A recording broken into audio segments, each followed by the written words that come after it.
Selamat siang Bapak Ibu semuanya. Kita ketemu lagi di dalam siraman rohani pada siang hari ini. Mari kita akan tundukkan kepala, kita berdoa dulu. Terima kasih dan syukur kami naikkan kepadamu ya Tuhan, kalau siang hari ini kembali kami boleh berjumpa dalam siraman rohani. Kiranya Roh Kudus-Mu akan memimpin kami sehingga kami boleh mendapatkan manfaat dan berkat daripada apa yang kami renungkan. Kami mohon tuntunan dan pimpinan daripada Roh-Mu sendiri, agar kami boleh mengetahui dan mendapatkan berkat dari apa yang kita renungkan.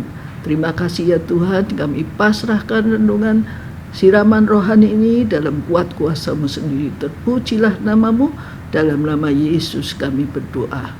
Amin. Selamat siang Bapak Ibu sekalian. Kita berjumpa di dalam siraman rohani pada hari ini yang saya kasih judul Fokus pada Yesus. Dalam Matius 14 ayat 27 dikatakan, tetapi segera Yesus berkata kepada mereka, tenanglah, aku ini, jangan takut. Seseorang pernah beberapa kali ikut naik di mobil seorang teman di tengah hujan yang lebat sekali. Hujan sangat deras dan temannya yang mengemudikan mobil itu harus lebih fokus mengendarakan mobilnya dan harus memperhatikan rute jalan dan juga harus memperhatikan agar kendaraannya tidak keluar dari badan jalan atau masuk ke lubang jalan. Dia harus sungguh-sungguh memperhatikan agar tidak menabrak atau ditabrak kendaraan lain. Yang pasti pengemudinya juga mengalami hal yang sama, mengalami penglihatannya yang sangat terbatas. Ya, jadi kalau kita berkendara mobil di tengah hujan lebat, itu memang kita harus berhati-hati. Kita tidak boleh mengemudi dengan seenaknya. Kita harus betul-betul memperhatikan jalan. Kita harus fokus katanya. Fokus itu artinya tetap memperhatikan apa yang akan kita lakukan. Nah, itu kalau di jalanan. Sedangkan di sini dikatakan apalagi kalau berlayar di tengah badai. Itu sangat mengerikan. Kenapa? Karena hantaman ombak atau gelombang yang besar, yang kuat dapat membalikkan kapalnya atau perahunya. Nah, ya, ini terjadi di Danau Galilea. Kenapa? Karena Danau Galilea itu sering diterpa atau didera badai. Di tempat inilah atau di danau inilah murid-murid Yesus bekerja menangkap ikan. Di danau yang kecil, luasnya hanya sekitar 166 km persegi dan dalamnya sekitar 43 meter. Mereka diterpa badai atau angin ribut. 2 kali mereka sudah mengalami. Pertama, ketika saat bersama Yesus yang tidur di kapal. Yesus tidak di atas buritan, tapi dia tidur di dalam kapal itu. Tuhan tidak terpengaruh dengan angin ribut atau badai yang terjadi. Tapi apa yang terjadi dengan murid-muridnya yang sudah biasa di danau atau di laut, dan pada saat itu justru murid-murid ini sangat panik, dan oleh sebab kepanikannya dia membangunkan dan berseru membangunkan Yesus. Tentunya Yesus bukan karena badai yang membuat dia bangun, tetapi karena seruan para murid yang telah membangunkan dirinya. Jadi Tuhan tidak pernah takut dengan badai, tetapi justru seruan ketakutan daripada para murid yang telah membangunkan dirinya. Bapak Ibu sekalian, itu merupakan bukti di tengah masalah yang besar dan sepele apapun, sepelan apapun doa kita, tetap Tuhan mendengarnya. Tetap apa yang kita serukan, Tuhan mendengarnya. Apapun yang kita lakukan, dan setelah dia bangun, apa yang dia lakukan? Pertama, menenangkan badai itu. Baru setelah dia menenangkan badai itu, apa yang dia lakukan? Baru dia menegur kepercayaan murid-muridnya ini. Ya, itu tentu akan sangat berbeda dengan peristiwa yang kedua yang pernah dialami juga, yaitu ketika murid-muridnya berteriak-teriak karena mengira Yesus adalah hantu. Jadi di dalam peristiwa yang kita alami sekarang ini, yaitu dia mau muridnya mengerti bahwa dia ikut hadir bersama mereka, dan sungguh sangat luar biasa ya.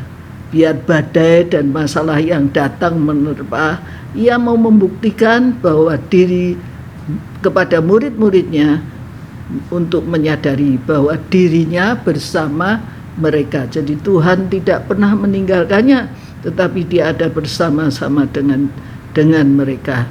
Dia mau kita semuanya fokus pada dirinya, bukan pada masalah atau hal-hal lain. Ketika kita mengalami banyak hal, ketika diterpa dengan angin ribut masalah di dunia ini, kita harus fokus. Kita tidak boleh terpengaruh dengan masalah apa yang kita hadapi, tetapi kita harus fokus kepada Tuhan Yesus sendiri. Tidak boleh kita tertarik untuk melihat hal-hal yang lain, bukan pada masalah yang kita hadapi, tetapi kita harus fokus kepada Tuhan Yesus. Fokus kepada Tuhan Yesus membuat Petrus bisa berjalan di atas air. Kita tahu ketika Tuhan menantang Petrus untuk berjalan di atas air, apa yang Petrus lakukan? Dia berjalan di atas air. Belum pernah ada orang bisa berjalan di atas air, tapi Petrus bisa berjalan di atas air. Kenapa? Karena dia fokus kepada Tuhan Yesus.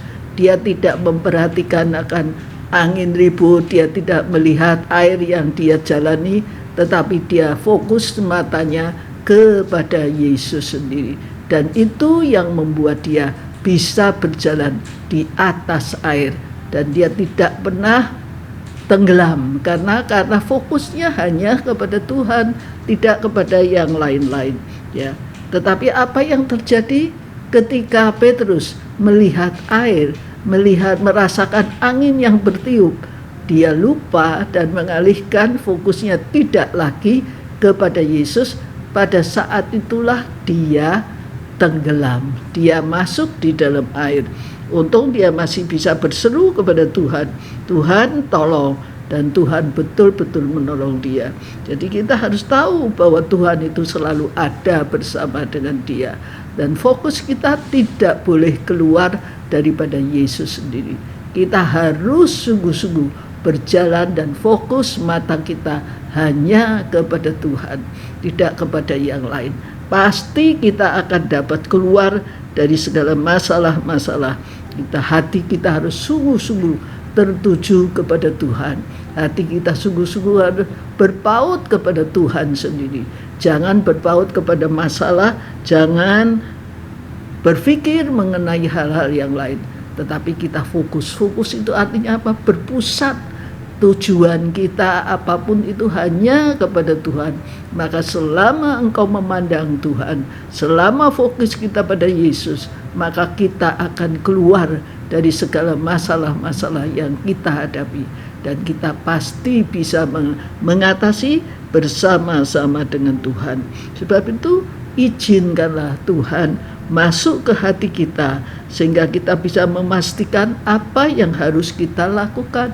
Itulah tujuannya kalau kita fokus, kalau kita betul-betul memusatkan pandangan kita, pikiran kita hanya kepada Tuhan, maka Anda akan bisa keluar dari segala masalah-masalah yang kita hadapi. Kita tidak usah takut dan gentar. Maka benar kata Yesus, tenanglah, aku ini, jangan takut.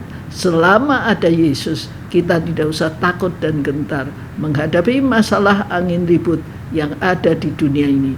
Namun kita tetap fokus kepadanya.